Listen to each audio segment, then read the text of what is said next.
Hello? We choose to go to the moon in this decade and do the other things, not because they are easy, but because they are hard.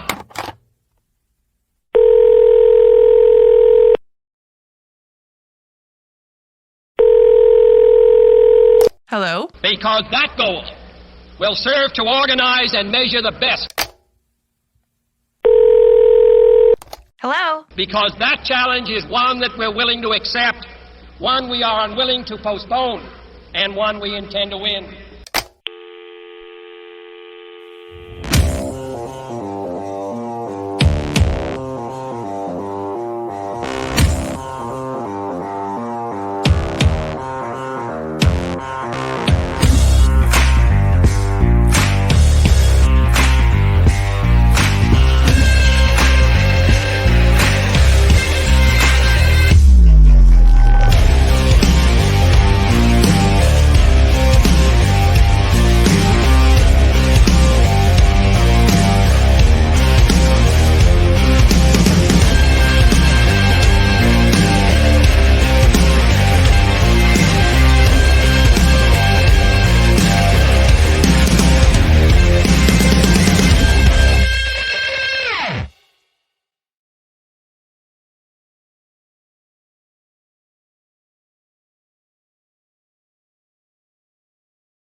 And that last little part with the logo seems to last forever.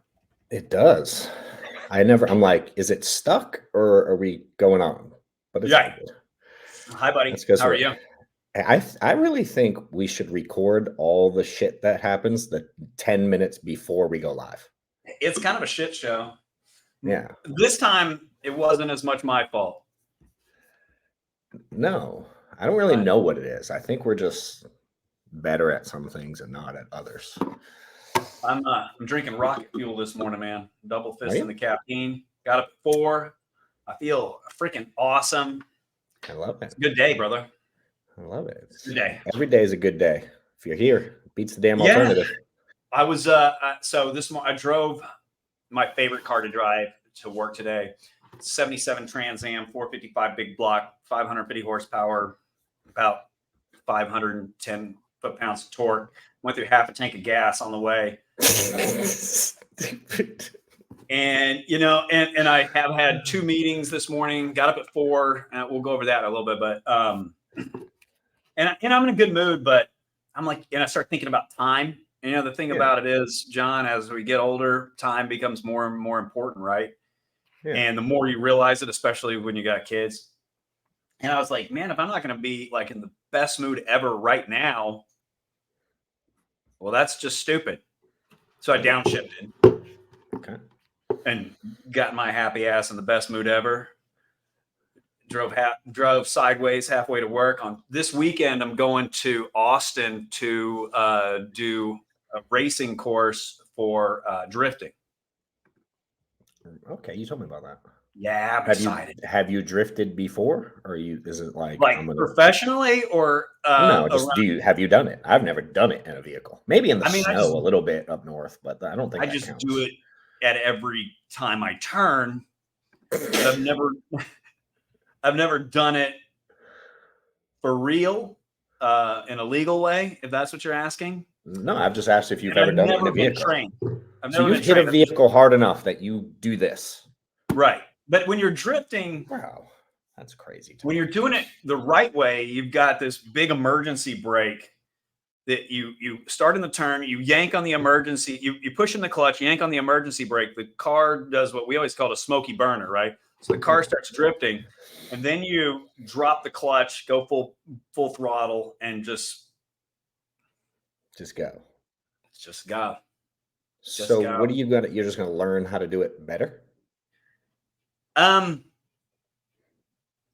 Well, you know, I don't do many things in life, but the few things that I do, I want to be the best in the world at.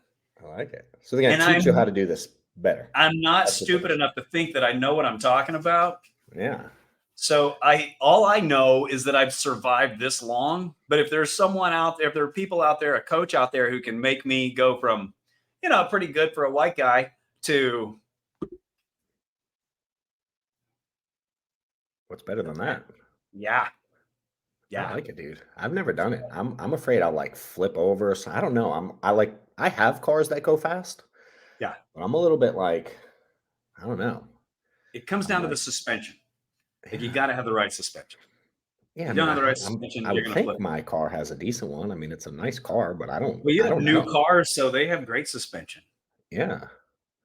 I've gone right? fast, but not, I don't know. I'm not much of I a, want to be. I I did want it to when I be. was younger. I can picture being in Boston when I had these old piece of crap beaters and I would go in like the grocery store parking lot and that's what we Uh-huh. would do. We'd do Yeah. donuts in the snow. Like I've done that. Sure. That's about it. About I it. was my father and I built my first car together, and it was a 71 Maverick with a 302 in it, right?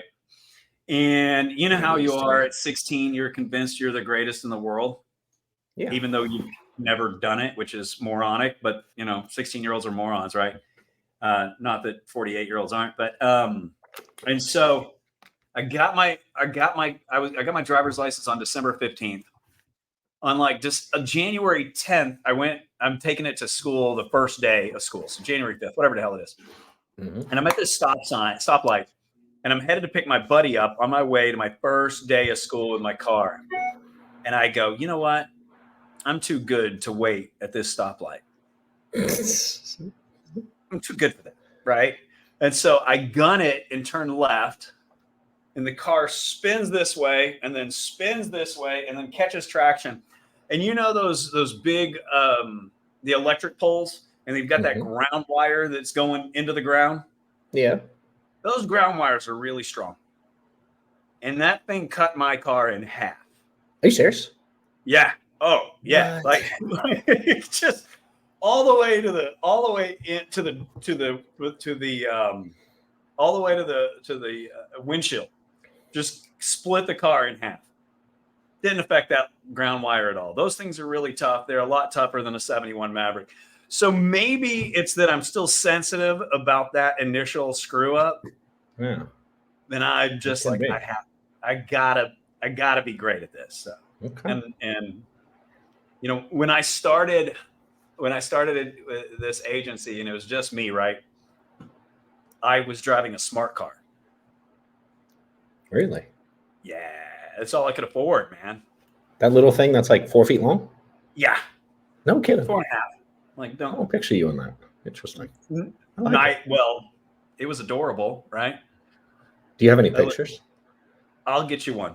You should share one next. That should be our intro next week. Yeah. Yeah. Smart car intro. I had a smart car that was wrapped to look like a World War II fighter plane, and it had these like blue flames on it, and it had the logo of my old company in there on it. And when I lost the company, the only thing I was able to keep was the car. And so I think the payments on it were like $98 a month or something like that. That's awesome. It's all I could afford. And so I drove the shit out of that thing. And in the beginning, we didn't do anything over telephone, right? So I'd get up at 5, I would start work at 5:30, and then for 5 hours, I would post on buy sell trade groups and social media, right? Every social Yeah. media I could find, any group I could find. And I would build up enough appointments during that I would drive all over North Texas in this smart car and close these deals. This is awesome. Yeah. Yeah. I'll send you the picture. Do you live It's your adorable. whole life the way you drive your cars now? Like with that I no try to. fear? You do? Oh, no, no, no. I'm scared to death, man. Of what? I got of my own mortality, but I'm not going to stop. Yeah. So when I met Jamie and we were dating, and I'm like, listen, I don't know if I can ever get married again. And if I do, I don't know what, all I believe, I don't know anything, but I know that what our parents and our grandparents or great grandparents told us was a traditional marriage. I'm not interested in that. I don't know what that means, but I'm not interested in, the way everyone in the world lives their life. I have to live my life like an adventure. every moment has to be an adventure. Every vacation needs to be an adventure. Like business has to be an adventure. Raising the kids has to be an adventure. So I don't know what it means to not. I can't draw you a picture of what a non-traditional marriage and life looks like, but all I know is what it doesn't look like, and it's what all these other ding dongs are out there doing, because I don't know how to live that way.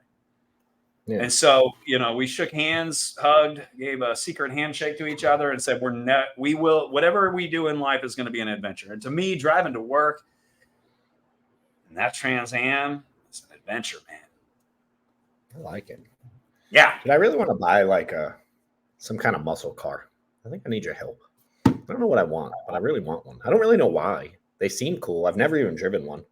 And I see the inside and I get a little frustrated that all the stuff's old. You know what I mean? And I'm like, I like it, but I'm like, I can't figure it out, but I love how they look. Those like Mustang. So I like those. The fastback. Yeah, like those 70-something Mustangs with some of them have the things on the back window, some don't. Like that whole era, those mid to late 70s. I like that. Or is it like you're thinking late 60s or early Camaros? 70s. I like some of those Camaros back then. I like the style of them. But inside, down the windows either. You want what's a resto mod, right? So what that means is you've got like a modern engine, modern suspension, modern stereo, and so you're driving a car that looks like an old car but drives like a new car but without any regulations. Okay. For what you want, you're looking at about 125, 150 grand. Got it. Steph likes those those Broncos, those redone Broncos. That's what those are. Those will pop up on my social like every 9 minutes because she wants one. Mm-hmm. And that's that's a modern Bronco. That's a brand new Bronco with a Coyote engine in it that looks that has the body of an old Bronco. Yeah. And the fun thing about them is, like, you have a Bentley, right? Yeah. If you put 100,000 miles on that Bentley, it's worthless. If you put 100,000 miles on a 70 Cuda, it's worth the same thing you bought it for. That's crazy. I like that game. Yeah. And so like, what's his name? The Rich Dad Poor Dad guy. He says there's two things you can do with your money. You can buy investments, right, or liabilities, and you can buy assets. I think there's a third thing, which, like the cars. The cars are like a piggy bank, so you can buy them and enjoy them, and they appreciate with whatever happens to inflation. It stays with it, right? So if I spent $100,000 on an old car, and I sell it in 10 years, it's worth whatever $100,000 is today, because they're not making them more. It's Bitcoin. So they just keep going up in value. They just keep going up in value. Yeah, I did some of that wrong. I mean, my cars are doing way better than my money on the stock market. Yeah, I've done that with real estate. I've gotten like, I don't really know what I'm doing, but I keep buying stuff and it keeps being worth more. I've done like really well in real estate by like mistake, but just taking chances on stuff. I've done really well in real estate accidentally too. But the problem with real estate is, now you got people you're leasing to. You've got people to manage it. The interest rates, to make it work right, you're doing interest rate. You're borrowing the money, and then somebody else is paying off the loan for you. But they're paying $2,000 a month, or $3,000, or $5,000, whatever the hell it is, and it's paying the loan down $500. Yeah, and you don't get to enjoy. I like the cars. I've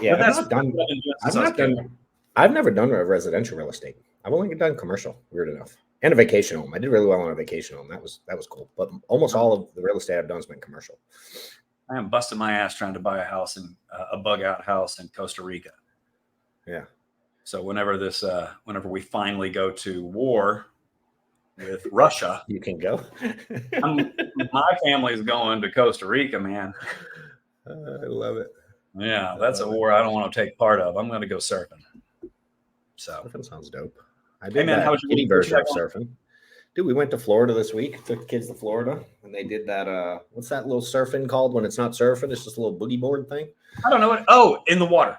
Yeah, the little boogie boarding. I don't know what it's called, Yeah. but yeah, they did a lot of that. So I played with them, and it's funny. My kids are now at the age. We went to this place called Watercolor, Florida. It's like near Destin. Maybe it's part of Destin. I don't really know. But like all of the county where I live in Georgia, they all go there for vacation. So I went down there and I saw all the same people that I see when we're here, but it was cool. We got to just hang out and with some families we know through football and baseball, but we've never like hung out for long periods of time. So we were down there for like 4 or 5 days. Dude, it was awesome. It's really cool getting to know people that, yeah, I mean, you hang out with different people with, it sounds mean, but it's like when you hang out with people with money, it's different, dude. So I got to hang out with some cool people and do cool things, and nobody was trying not to pay the bill. It was good. Yeah. And my kids, dude, had a blast. So he's almost 12, and this is like a little bubble type town where like literally it's just there's more money there. And the kids, I don't know, they got to like go run around town and ride their bikes around town and walk to each other's houses without us.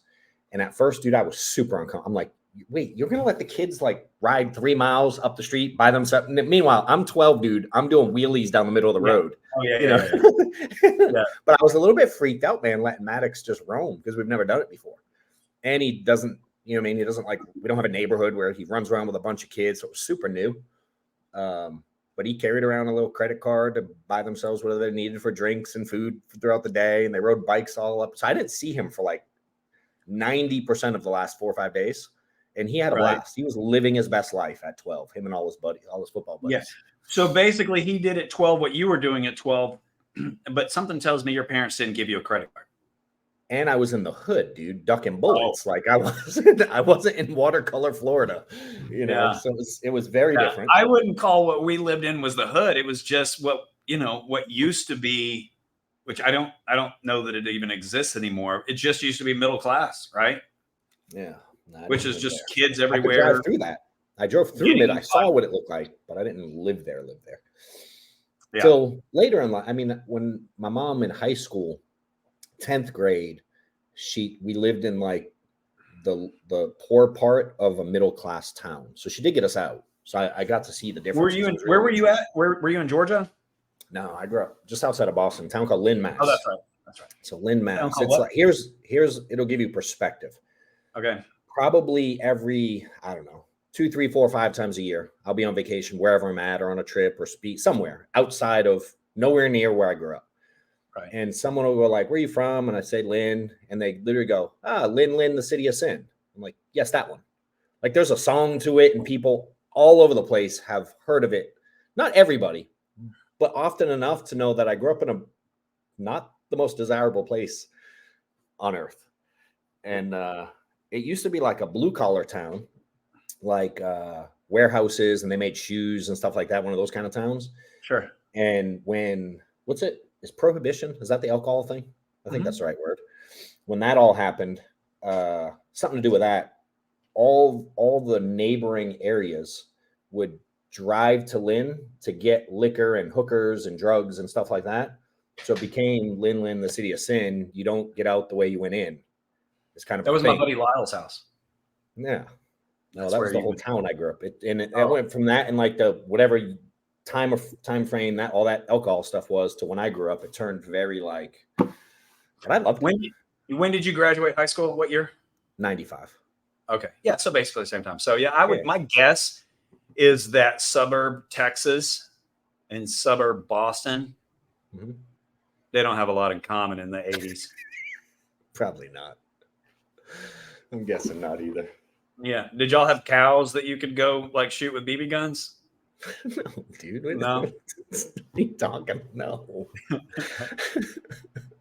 I didn't understand any of that stuff. Dude, I came to Georgia and like we'll go now and Stephanie will like a random house will have horses or cows or donkeys or pigs or whatever the hell they have here in the south. And she'll just go up and start petting them.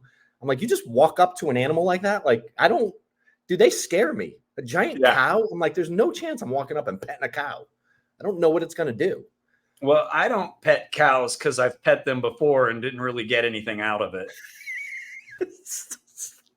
My wife loves animals. She's like the animal whisperer.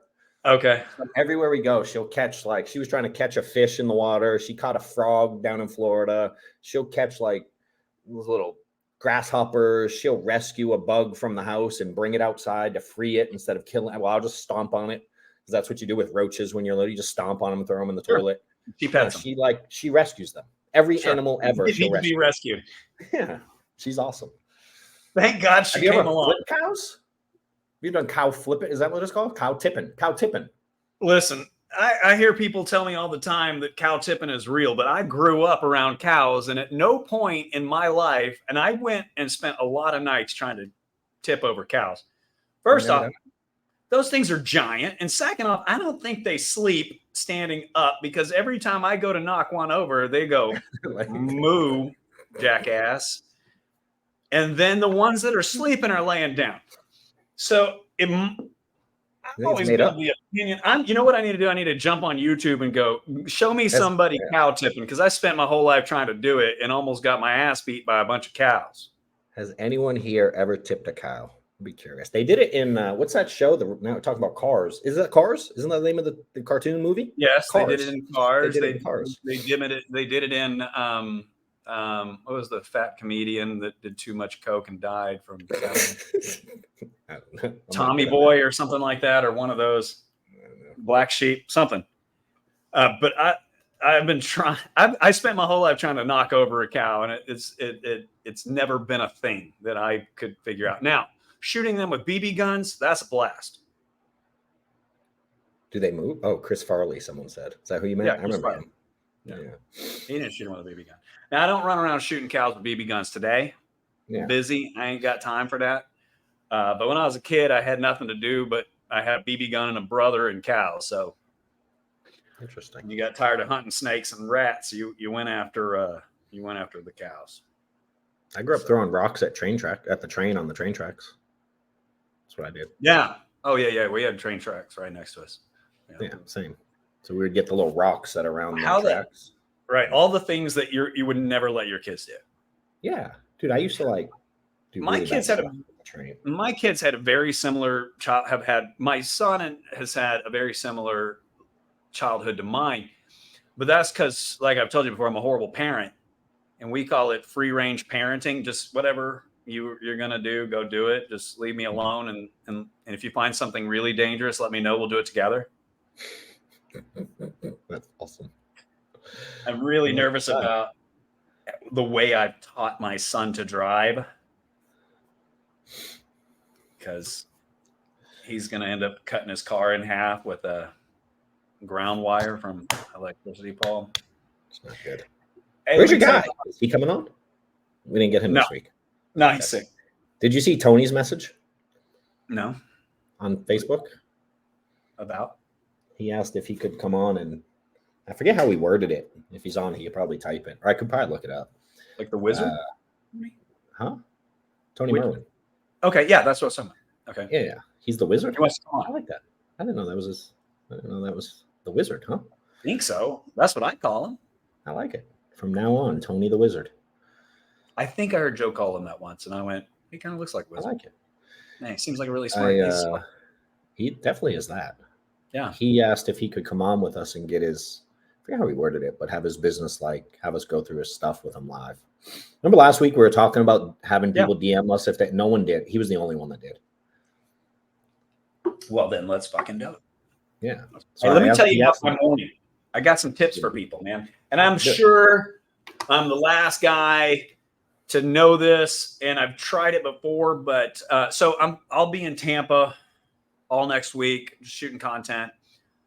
And for me, I've got a brand that's important to me. That my brand is important to me because it's me, right? Mm-hmm. And so they were like, "We'll write your content." I'm like, "You're not going to write my content? No, go away." So I've spent, the last couple of weeks just really focusing on all the things that, the content I want to make. And this morning I got up at 4:00 again, because I keep waking up at 4. And I'm sitting at my desk on my back porch, which most people don't have, but you don't have my back porch. And I'm like, man, this is good, but it's not good enough. So I went into ChatGPT and I said, hey, rewrite this script and make it funny. Enter. Bam. Really? Yeah. I was Made it like, funny. holy shit, that's good. I go, now make it more Texan. And I went a little too Texan. And, and then I go, now make it a little less Texan. And then I went to the next script, did it again, bam, did it again, bam, did it again. So basically, if you write out what you want to say and then go into Chat GPT and say, hey, listen, make me funny or make me smarter or whatever. And then the other thing that I did was I went, well, shit, this is better than me. And so I said, give me a rebuttal for I'm selling health insurance. I've got a prospect on the phone. They're saying, call me back later. What should I say? Bam. Now make it funny. Was it Bam. good? Yeah. Was it really? I like it. Yeah. It was So good. you're saying there's no excuse for people not to know how to handle stuff. Yeah. No excuse. I Yeah. like it. Oh, well, I mean, the excuse is not getting up at 4:00 in the morning and doing it. That is true. I don't get up at 4. I was awake at I 4 don't o'clock wanna in the get morning up at because I 4. couldn't sleep. I'm old, man. When I was in my 20s, I went and spent the weekend with my Uncle Don. And I was going to be there like 4 days. Uncle Don's a Baptist preacher. And so I get there on like Thursday and I'm like, he's like, hey, I got to work about 4 hours tomorrow. But other than that, I'm all yours. Right. And I said, all right, Uncle Don, no problem. So went to bed, get up the next morning at 8. Uncle Don's there and we're spending time. I'm like, hey man, don't you need to go to work? Like you said, you needed 4 hours of work. Don't you got to go to work? He's like, brother, I did that from 4 a.m. to 8 a.m. before you woke up. I love it. And I was like, that is the coolest thing I've ever heard. So I start getting up at 4 a.m. for about 4 days. And it turns out you can't do that in your 20s. That doesn't work unless you're going to bed at 7 at night. But when you're almost 49, you don't need to sleep no more. It's good. You're fine. It's true. That said, I passed out at 8:30 last night in the middle of telling my wife a story. So then woke up at 4. I like it. So you got a lot done. I did not wake up. I was awake at 4 because I couldn't sleep, but I got up at like 6. That's why I didn't set my alarm for 4. I just keep waking up. So were you still awake at 4 or were you waking up at 4? I wasn't by choice either one. I just couldn't sleep. So I have this pain in my hip. When I lay down, dude, I got this damn hip pain all of a sudden that I can't get rid of. I'm fine during the day. But when I lay down, dude, this thing is killing me, and it's kept me up for like the last few nights. I haven't slept. So I have like an old man check out my hip doctor appointment on Monday. Have you tried not being a pussy? I have, dude. I'm not that good at that. My wife has some Ask Stephanie. If Stephanie's watching, she'll probably comment right now. Like, she's like, so I wear a backpack. I have a backpack all the time with me. And for like 3 years, she got me, I had on the backpack this little like keychain kind of thing. Yeah. And it said princess. And she literally calls me the princess of the house. So, well, my wife works out like you do, right? And so, by the way, I do want to say, I texted you earlier this week. I stepped my workouts up a lot. All right. I went for, I typically live on the lake, but it forgot to rain this summer in Texas. So went for a long run on the beach with my dog. And I am exhausted. I'm sleeping better. But my wife, she works out like you do. She's an animal, just goes. And what I refuse to work out at the same time as her because it's emasculating. Because she goes so hard. Anyways, she's got the same hip problems. So she's always in pain. And you'd never know it because she's so tough. But what's weird is it doesn't hurt when I run. So I've shared, I'm not much of a runner, but if you follow my stuff on social, I've been trying to run more, and I always try to find ways to push myself like out of my own comfort zone and get out of my own head. And as I say stuff like I'm not a runner, I realize how stupid that is, and it's telling myself that I'm not a runner when I could just be like, you are a runner. Like I'm terrible even at the stuff I train on some days. Exactly. So I had a buddy that that we were in Florida with, and he tells, and I shared this on my stories the other day. So if you've seen it, I apologize, but I'm going to tell it again. He goes, it was this was Sunday, I think, Saturday or Sunday, and he said on Saturday he ran 5 miles. I'm like, dude, I don't even know how to run 5 miles. Like in my head, I hate running.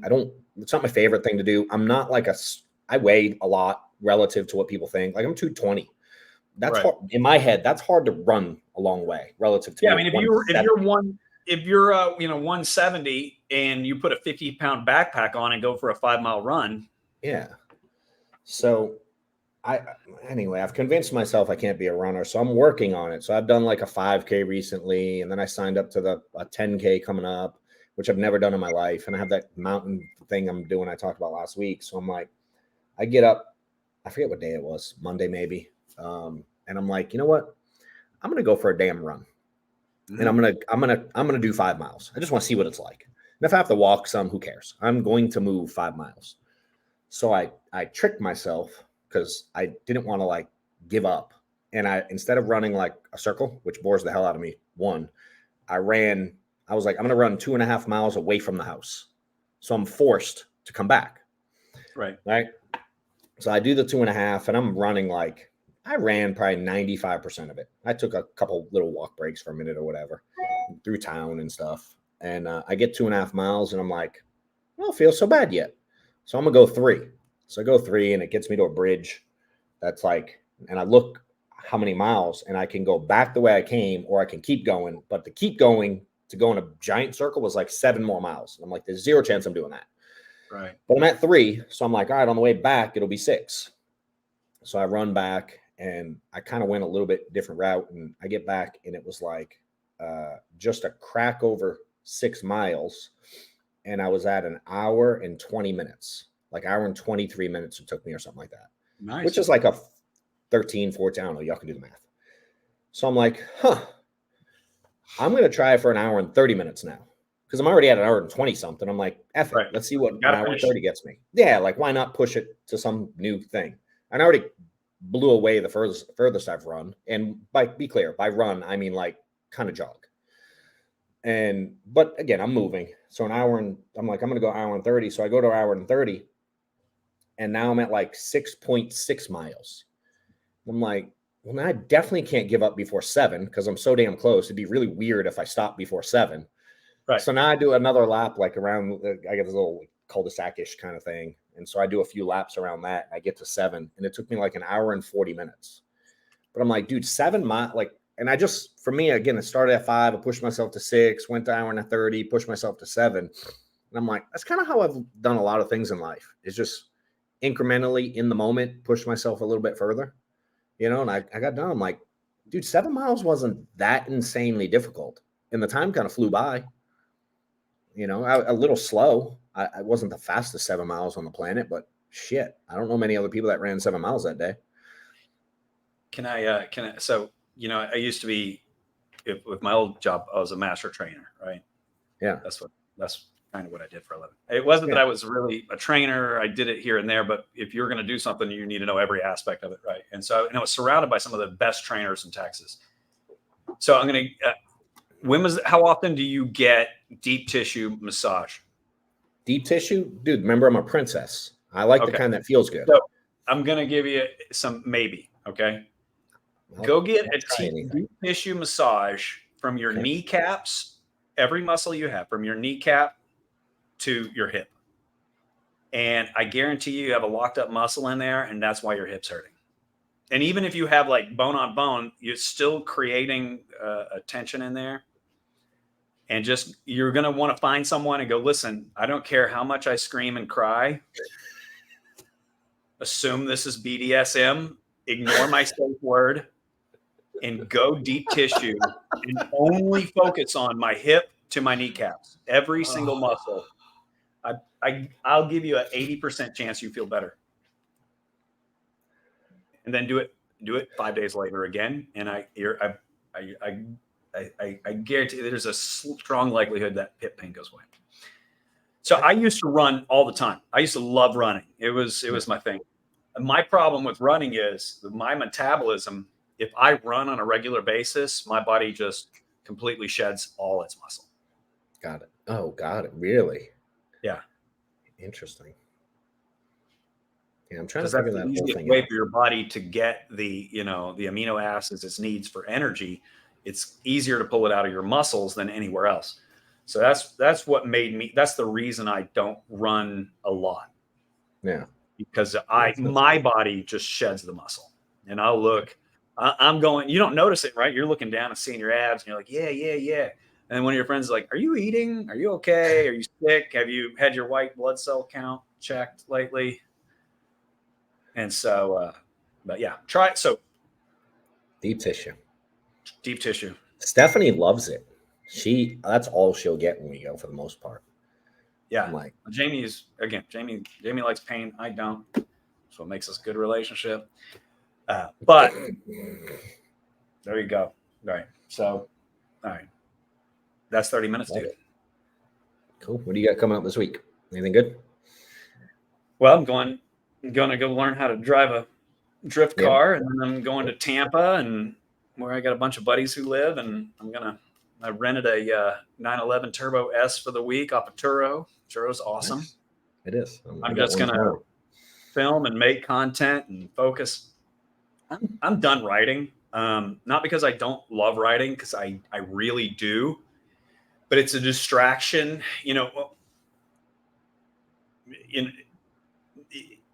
You piss me off because you're so much better than me. And I mean that in an inspirational way. And I'm like, I can't write and recruit and train. So what I'm doing is I'm failing on the writing, but also that distraction is making me fail on recruiting and training. And then of course, I create leads for my team. And so it's that every time I'm in the middle of doing something, my phone rings. I stop that and end up going and doing that. And then I half-ass everything. Yeah. And I hate not writing because, man, I enjoy it. And it's just so easy just to make stupid amounts of money. And I'm just like, okay, I just have to realize that I'm going to make less money for a year and a half or 2 years but if I focus on this, it'll make up for it. And then in the long run, it'll be better. But it's really hard to stop writing. In fact, we're done here. I'm going to go to AT&T. I'm getting a new phone and a new phone number because my phone is connected to, and that way I can take the phone that I have now that people call all day, every day, and just set it in the middle of the room. And so when it rings, somebody grabs it and it's not me. That's cool. I remember when I got out of the field, I was uncomfortable as shit. Except it was really weird. Yeah. And I was making great money from the override side already, but it felt funny. But the overrides, yeah, I mean, maybe they're different. I don't know your world that well. No, I mean, it's just not the kind of money that you can make on overrides and riding $3 million a year. Got it. What's funny is I wasn't 100% sure at the time how it was going to go because I was like, it was the first time I'd got to that stage, obviously. And I think there's a balance. I think some people stop doing it way too soon, but I was like you, my phone was ringing nonstop. So when I was trying to sell, I was unable to help as many people. So when I finally decided to get out and started giving appointments away and just focus on recruiting, dude, my revenue went up so much faster than I thought it was going to because I was able to help so many people start writing at a high level. And it went up like within 90 days, I had replaced in addition to what I was, you know what I mean? So again, I don't know how it'll go for you, but it didn't take as long as I thought it was going to. And then it catapulted past. So we'll see. I'm actually headed up to Nashville tomorrow. I'm going to speak at this dude Arturo's event. He's got a little insurance event. A bunch of our team connect with him on his whatever services he does, and I like Nashville. I mean, someone asked me to speak, and I have a hard time telling people no sometimes. If it's around Maddox's sports, I'll say no now. But he has a game tonight a football game tonight, and then baseball Sunday. So I'm flying up early tomorrow, landing. I have a talk at 12. I have a talk at 1. I have a training at 3. And then I like a dinner thing with a bunch of agents at like 5. And so or 5:30. And so I booked a massage at 4. It's not a deep tissue though. It's a girly massage at the hotel. Dude, get it? Change it to deep tissue, and don't let them touch everywhere else. Just your legs. Just your legs. We'll see. So I'm gonna do that, dude, and like everything, including this, we'll record it, and y'all will see the shit as content soon. Like I just keep recording everything I do and putting it out. You're doing great, man. I love your content.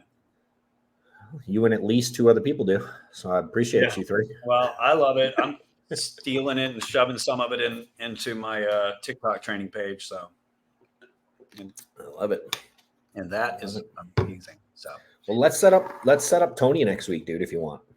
Okay. Yep. If Tony he's, watching, or Joe. I know Joe's watching. Let's coordinate. And all right, we'll make it happen. If you guys need anything, let us know. Otherwise, I'm sure we'll chat soon, homie. I appreciate Stay you, catching my up. friend. See you soon. Later, bro.